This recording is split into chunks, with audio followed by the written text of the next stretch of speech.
my mom would be very proud of me. Hi, many thanks for having me here. So first, a disclaimer. I'm hoping none of you are one of those take your politics out of my games people, because if that's the case, perhaps this is not a lecture for you, because it's going to be very political heavy. Yeah, because politics are everywhere. The fact that we have to go to work and appease our bosses, and that the fact that we can't just play games all the time, that's politics. How much we pay for a certain game, and that we can't afford a certain other one, that's also politics. And the political instability in the world right now is really at some crucial crossroads, and I think gaming actually has a lot to do with that. And we better just accept that fact and decide what could we do against that. So how could we use gaming to sort of create that social change? I also apologize if this speech is going to be a bit academic. I just think that we're, yeah, as I say, at a very, very particular point in the world right now, and we really need to take gaming seriously because it has influence, and that influence really needs to be very carefully dissected. But first of all, a little bit about myself. My name is Marijam Didžgalvytė, and at the minute, I have a pretty fancy job title. I am a London-based video games critic and industry writer, and my pieces have been published on Vice, gamesindustry.biz, Kotaku, and I also have a monthly YouTube show where I talk all about gaming and technology and politics, and basically the intersection between the two. But this didn't used to always be that way. Just nearly a year ago, I was a very lost graduate with a pretty pointless master's degree in art and politics. That course was sort of dissecting how can fine art affect social change. And things really clicked for me when I realized that 2017 was the year that profits in gaming are overtaking film industry. So gaming is now the biggest cultural outlet there is. And still, not many people see it as a political space, which to me is very odd. You know, we sort of dissect politics in films and fine art, even in sport, but people don't really talk about games and politics. And I have always gamed myself, but it was mostly for sort of escapist reasons. So currently I'm playing a lot of Quake Champions, check it out, it's great. And XCOM 2, it's kind of a problem actually, it's becoming a bit of an addiction, but there we go. But yeah, only after further research did I start discovering that narratives in video games and communities around them can undoubtedly reproduce certain political affiliations. And until recently, I'm sad to say, those affiliations have been you know, permeated with right-wing reactionary rhetoric,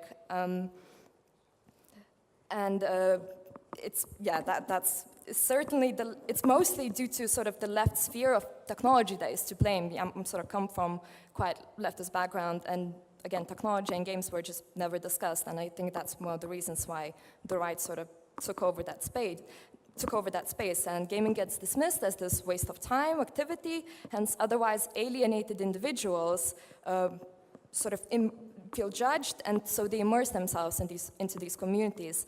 And I understand them, but those spaces are rarely progressive.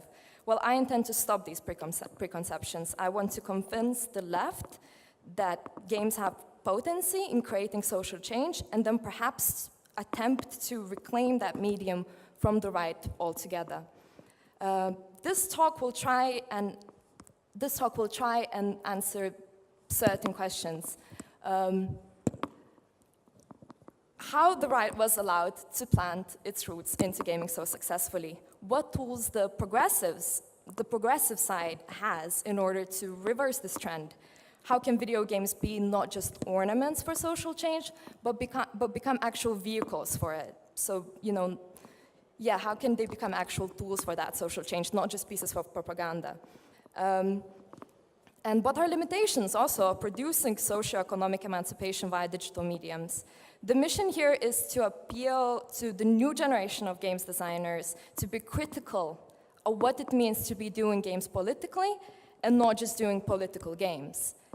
I want to start with illustrating how gaming communities certainly affect real-world events. So yeah, there we have three chaps. A year ago, the world's political landscape was shaken when Donald J. Trump became the the President of the United States of America. Now I am no Hillary Clinton supporter. I think, she's a sort of corporate feminist that was sat in the pocket of the donors. And yeah, I'm no fan of her. I think Bernie Sanders, someone had a bit more interesting ideas in that whole election. But yeah, don't you think that I'm more like Team Hillary. And now you might be asking, what does any of this have to do with gaming? But actually there's quite a lot, unfortunately. Until recently, we had this guy, Steve Bannon. He was until about a month ago, he was chief strategist of Donald Trump, and actually he still continues giving him advice. And before he was working in the White House, he was a sort of CEO, main editor of Breitbart News. Breitbart News became extremely popular in the last sort of 3 months up to the election. It became it was in the top 10 visited websites in the world.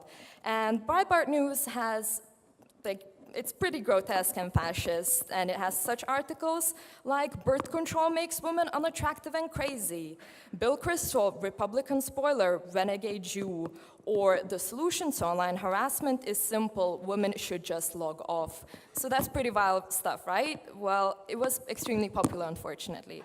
And then we have Milo Yiannopoulos, the third guy, and he is one of the leading figures in the alt-right movement. And in Milo's words, Steve Bannon made him into a star. Milo works as a writer for Breitbart News wing in the United Kingdom, and for instance, written pieces like, would you rather your child had feminism or cancer?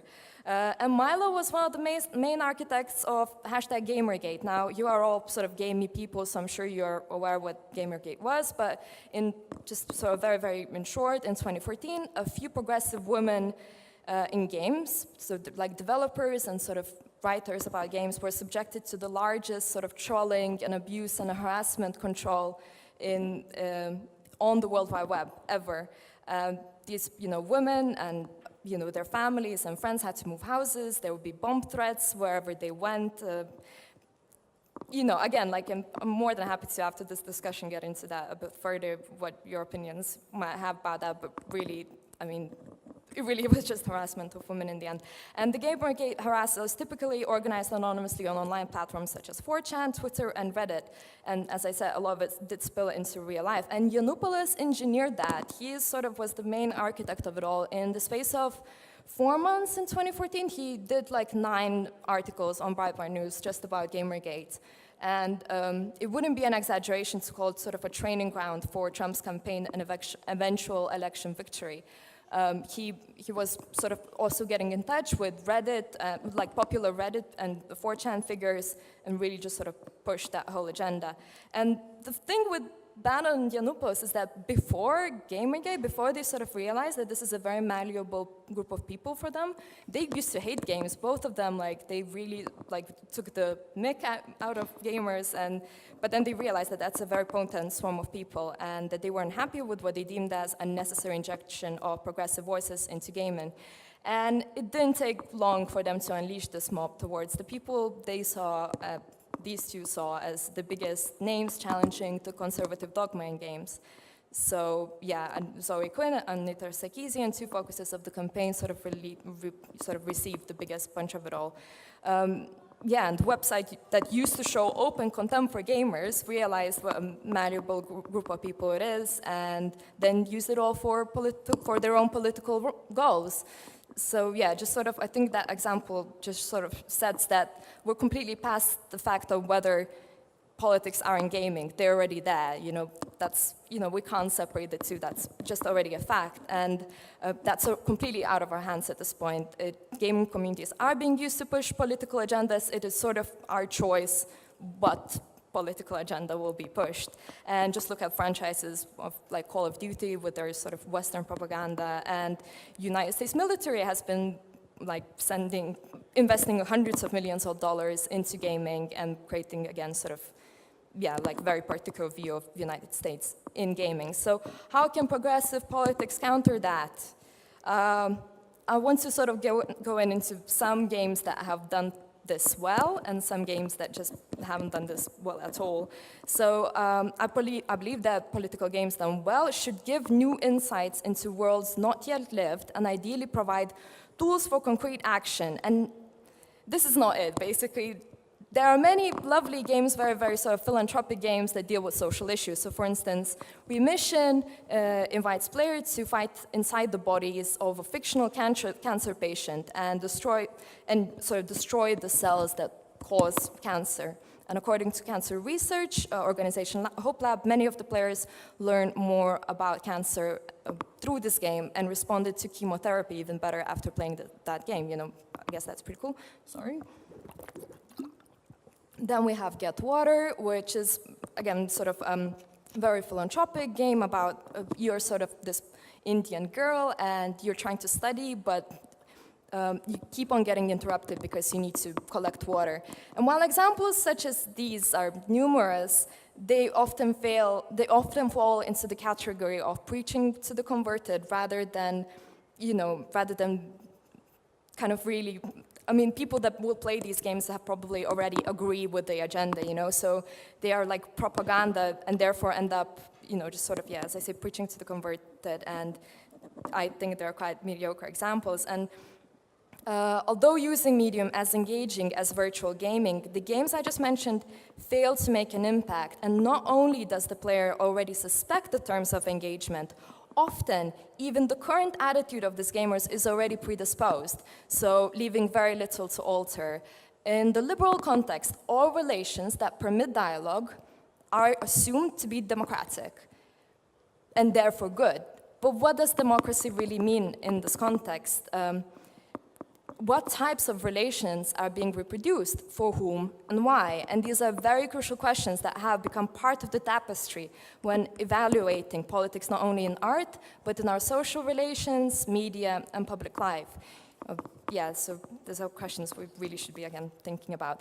Now, before I dive into, again, how, you know, that exciting part of how I think games should be done, there will be just one more example of how I think they should not be done. And this is sort of the most famous one, you know, whenever I talk to other people and say, oh, you know, I'm interested in games and politics, and, you know, people always go like, oh, select papers, please, right? And I go like, no, because actually I have a lot of beef with that game. I've written whole critiques about it. So, created by American indie developer Lucas Pope in 2013, it went completely viral, went, you know, sort of won numerous awards and sold over 500,000 copies.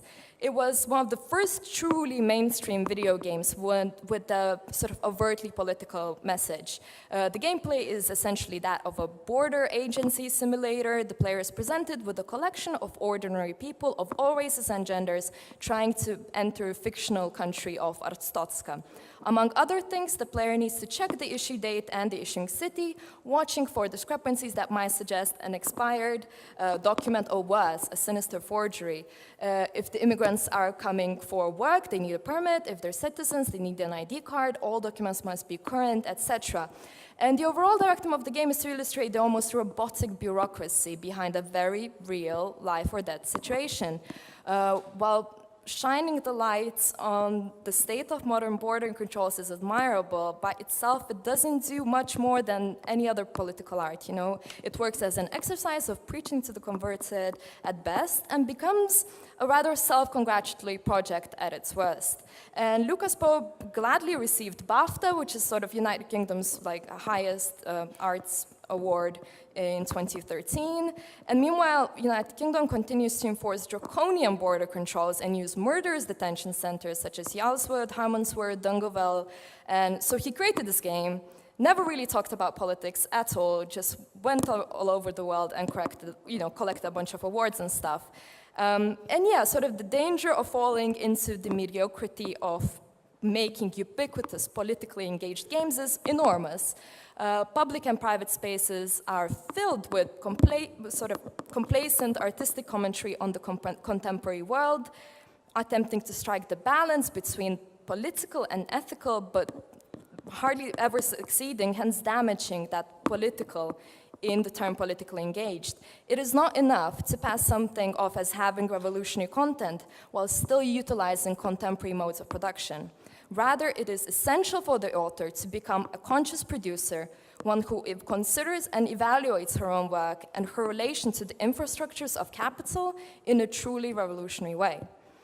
Now, one could say, and sort of the big elephant in the room whenever I think about these things is, that games really can never achieve a status of being able to do any sort of political critique about the real world at all, because under the current circumstances, they are under this dictatorship of consoles and other technologies, PCs or whatnot, that are completely reliant on, awful, brutal exploitation of global South.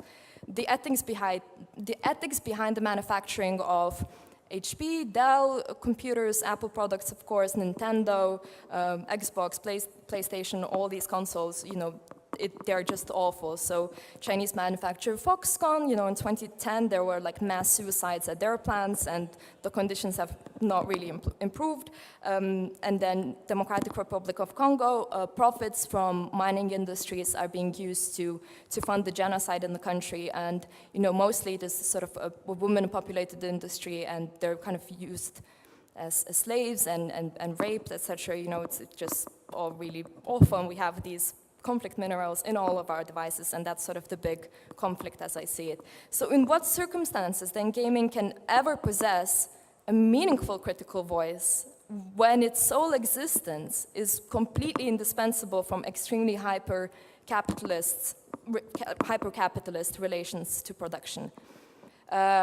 But then I think there are some optimistic sides out there. So for instance, there's this tiny computer Raspberry Pi, which they're becoming smaller and smaller, and actually being, they're able to have even more power in them, and they're also conflict mineral free, and they're becoming cheaper and cheaper. So I think that would be interesting to make that, into sort of consoles, which I think has already been done as well. We could also ask a company like Valve, for example, to build first ethically sourced console, and what would be the selling point? Put Half-Life 3 on it, everyone would buy it. And we could also have all of our games instead of CDs or whatever, they could be on servers those will eventually hit our homes, So there are a lot of, kind of amazing ideas out there. We just need to really sort of push for them and utilize them.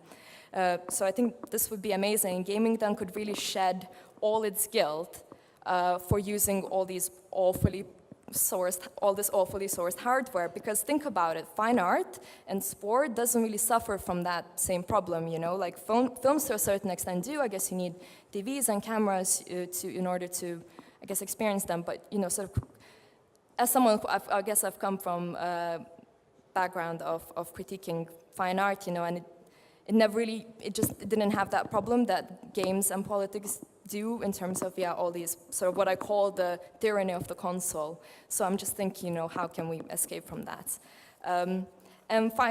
So fine art, for instance, fine art was always confined to churches at first, and then galleries, and then only quite recently it has spilled outside, whether that's graffiti, whether that's public art, but it has left that space that was predisposed for hundreds of years as being space for fine art. So I'm thinking, how could gaming do that? How could gaming escape consoles? How could gaming escape, computers? And I don't know, that's sort of the million-dollar question. It's kind of a philosophical one, I suppose, but that massively excites me, the idea of that somehow. So putting the current ethical problems to do with hardware aside, I now want to get onto the exciting bit of how I think, games can be very, very effective politics can be very, very effective in games. So these are sort of a bit less visible instances of when that happened. Those sort of possibilities to experiment with forms of work, exchange, and production that are radically different from those promoted by a culture of capitalism. While they might not seem self-consciously revolutionary, some gaming circles have had a long and persistent tendency to overlap with disruptive forces. This is because these spaces allow people to experiment with radically different, less alienating ways of life. And now consider Goonswarm versus Band of Brothers in massive multiplayer online RPG called EVE Online. And in 2006, there was this incredible battle between the Goonswarm and Bands of Brothers. Goonswarm was comprised of hundreds, if not thousands, of players who had relatively low resources within the game and who secretly organized for months to attack the corporation Band of Brothers, which was owned by a very few people. It was a rival in-game group that they sort of controlled all of the resources, and they had like the expensive ships, etc. And yeah, they kind of were in control of most of the players. Well, not most of the players, but of the big base as such. And Goonswarm had members infiltrating the private farms of Band of Brothers, releasing key information back to their teammates, and sabotaging any attempt at counterattack. And actually, one day there was this massive 36-hour battle in the end, and Goonswarm won against Band of Brothers because there were a lot of them. They had no resources, but they were organized, and they overtook these the big guys that had all the resources. So despite many of Goonswarm members being insignificant beginner ships, due to the lack of resources available, the sheer number of them and countless hours of play made it possible to get leverage. Yeah, I think, again, that sort of the game wasn't predisposed to have politics in it, but something happens in that. And to me, that's a lot more interesting, actually, than sort of games that are already created with that kind of political message in them. Then there are other games where political events just inadvertently, they just happen. Meridian 59 was the first commercial 3D massive multiplayer game, and it was published in 1996, but its famous successor, Ultima Online, suffered persistent problems. But in 1997, the game experienced a peasant revolt in which players used their avatars to protest the unrestrained killing of novice players, lagging servers, and catastrophic world crashes. Scores of serfs invaded the virtual castle of Lord British, aka Richard Garriott, the self-made millionaire who actually now works for Electronic Arts. And so yeah, they went into his castle, drank his wine, ate his food, danced naked in the halls, and vandalized his chambers while loudly presenting their grievances. These were also simultaneously pursued in a real-world class action suit against Electronic Arts.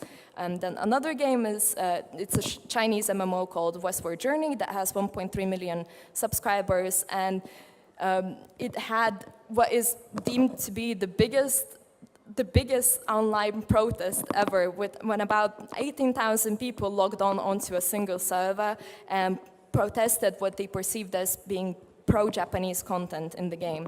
So again, we see civic action happening a lot more actively in games that do not necessarily even hold overtly political properties. Aesthetics don't matter, but the gameplay somehow creates space for that dissent, and sort of, so what I call, again, there's the ornament for social change, and then there's the vehicle for social change. So I think, these are sort of, again, providing these tools for people in, they have then all the tools to actually do it, and it gives them a lot more autonomy in order to engage in that dissent. Now, there are other games created straight up as protests. So Raid Gaza was obviously to do a lot with kind of Israel and Palestine protest, and $1 Trillion Bailout. The Truth is another game, I don't have slides here, which was all to do about exposing the 2008 crash. About game development is another game that, again, Mola Industry have done, that talks about awful conditions that many game development teams actually have to go through. And then McDonald's, the video game, is sort of, again, McDonald's restaurant simulator, and just shows, people working in the food industry that they have really terrible hours, and their bosses hate them, etc. And the reason why I separate these from that first group of games that I was talking about, a lot more philanthropic games, is because I'm aware that Mola Industry, in all of their press releases, in all of their interviews, and in anything, they always go back to the original problems that that they are actually talking about. And you also, outside of the fact that they are creating games, they also host hacking workshops, game jams, etc. So, yeah, they are not just philanthropic aspirations. Sort of, they always bring back the actual issues, and they always, sort of bring that back the blame, or even talk, how, they promote other like unions. For instance, they promote unions in the McDonald's game, or in the Raid Gaza game. They talk about, well, they would definitely mention certain groups in Palestine that you can contact and sort of create resistance against, imperialism that happens in that region. So yeah, and then now there's this new wave of political video games, which is also quite interesting. This is literally all of these have been done in the last 6 months. So first, Fiscal Combat, that is a game with the main character, Jean-Michel Mélenchon, who was the leftist candidate at the French presidential election that just happened in spring. And so yeah, I guess it was like a fighting game, and other sort of people that he was combating were other candidates in that presidential election. And so I guess it was sort of propaganda for him. And then NZ Election Fighter was just literally, I think it got out like about 2 weeks ago on the day of the debates between the two New Zealand presidential election candidates. And again, it sort of talks a lot about their policies, etc.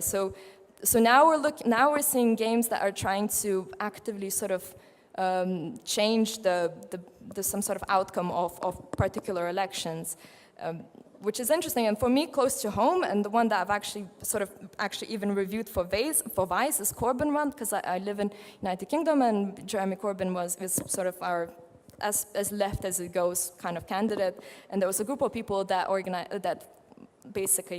developed this game where you're sort of running, and then there are people, Deliveroo drivers or nurses that he's, in his manifesto, promised to support, and they sort of help him, but then there are missiles from the Conservative Party being thrown at him. And what was interesting with this game is that the developers really did a lot of research into checking whether people that have played this game, whether their opinion has changed, and they've really found that actually people that have, conservatives after playing this game, are thinking of changing their vote. So that's games very, very specifically changing, kind of in real world events. So the game masterfully combines fun tasks with informing the voter of the sort of policies Corbyn would be implementing. Now, while the Labour Party did not win that election, the share of the vote was increased dramatically. The turnout between 18 to 24-year-olds went up 20%, and during that election, 63% of young people voted for Labour and only 27% went Conservative. Again, this game went completely viral. It was downloaded for 15,000 times, I think, in the first 3 hours of release. And the collective also made sure that all of their sort of press information or whatever, all the supporting material was always going back to the themes that were being supported in the game. So that's very, very unlike Lucas Pope and what he did with Papers, Please, so where he completely separated himself from the issues. And but yeah, again, there are limitations. While I think these tools for gaming are only popular now, while they're new, so they're sort of it's a novel way of doing politics, so I guess they go viral, but that not necessarily will always be the case. There is something to be said, though, about games being successful because they're working with the news cycle, So, and I think that sort of relates back to this very recent article by, games analyst Christopher Dring. After he came back from Gamescom, which is the second biggest gaming convention in the world, it had 350,000 people this year in Germany. He came back and he was just really quite upset because he's like, I saw about, I myself played maybe about 50 or 60 games, but really there was about 2,000 games, indie games that were at that convention, and I know for a fact that I will probably not hear about 95% of them, so there's a massive problem of discoverability. And that made me think that borrowing from a news cycle is something I think that gamers should be looking into a lot more. So I agree with another sort of industry analyst, Matt Lees, when he says that games should be controversial, apart from outstanding and innovative gameplay and mechanics, which are increasingly difficult to achieve. Indie developers shouldn't fear covering political and cultural trends. Such thematics in-game would benefit, from the news cycle. So even here I'm thinking in the Baltic region, because this sort of thing I don't think it has been done much before, that I think that most certainly would go viral, and encourage young developers to talk about I would really encourage local developers to talk about important events that happen here. And while the audiences may not seem big, the countries are quite small, I think even people that don't necessarily play games would definitely download such game. So yeah, games by themselves won't change the world. No cultural medium will. no culture of medium will. So new rights and freedoms will only be achieved by direct action, and most of the time in the streets. But there are some exciting moments where games and real life sort of collide, and I think in the most wonderful ways, and I think that's where that sort of change can actually happen. So in London, where I live, games have suddenly been made sexy and influential by the fact that grime artists include lyrics about video games in their songs, and also, for example, they just did O2 Takeover. O2 Arena is one of the biggest arenas in the country, and so Boy Better Know that they are this influential grime group that always have very, very political lyrics, and so did a takeover of that space, and they had films, football, obviously grime concerts, and video games. So that's on the right-hand side, that's JME. He's one of the most famous sort of, I guess, grime artists in the United Kingdom, and he always sort of brings games with him, and again, this collective, they have, for instance, they've done raves, they squatted, car parks, and they're just very openly sort of against the status quo, as well as they're trying to empower the minorities, that in the country. So, they are completely unapologetic in their politics, and they're trying to, really be empowering. And I think that was like very, very sort of a moment where games sort of became very, very sexy in the country somehow. Who knew? And then the Labour Party in Britain, which again is for the first time ever actually quite left-wing. Usually Labour Party was, I don't know, with Tony Blair, etc. in Iraq War, they were very sort of center-right actually. But for now, like in the past 2 years, Labour Party really has gone quite far to the left, and they have this, every year they have a Labour conference, and right now they're also going to have this event called The World Transformed, which is basically like a shadow conference with many artists and writers and academics and activists sort of thinking how can they, influence social change outside of electoral politics. So this is kind of a bit of a shameless plug because I'm also chairing a panel on games and politics in there, but that's what's interesting to me, that a year ago I would have never thought that political, parties or political movements would ever be interested in gaming, because precisely, left-wing ones, because this is a space that has been massively sort of abandoned by the left wing, and it's kind of exciting to see that trend changing. So I think that's kind of cool. And for once myself in London, I organize Tetris tournaments, which are usually also benefits for various grassroots campaigns, So, we raised money for some social centers, for like a cat shelter in Aleppo, for political prisoners, for trans prisoners, and that's just because we turn up, we play games, and people put some money into the pot, and then usually the winners also just give the money away. So again, sort of that mix of in real life and video games, I think that's where the most sort of exciting things can happen. So, that's where the most palatable change can happen, I think. So, I think video games hold really immersive properties, unequal to any other medium outlet. It has the potential to teach, train, help provide, and share tools to destabilize the status quo, both implicitly and explicitly. I am now quoting authors Nick Dyer-Witherford and Greg Deputer when I say that game culture revolves around social production of possible worlds. If games are a means for the collective construction and exploration of these worlds, it is easy to see why gaming cultures might have an affinity with social change. Another world is possible, and games can, and most certainly should help us achieve it.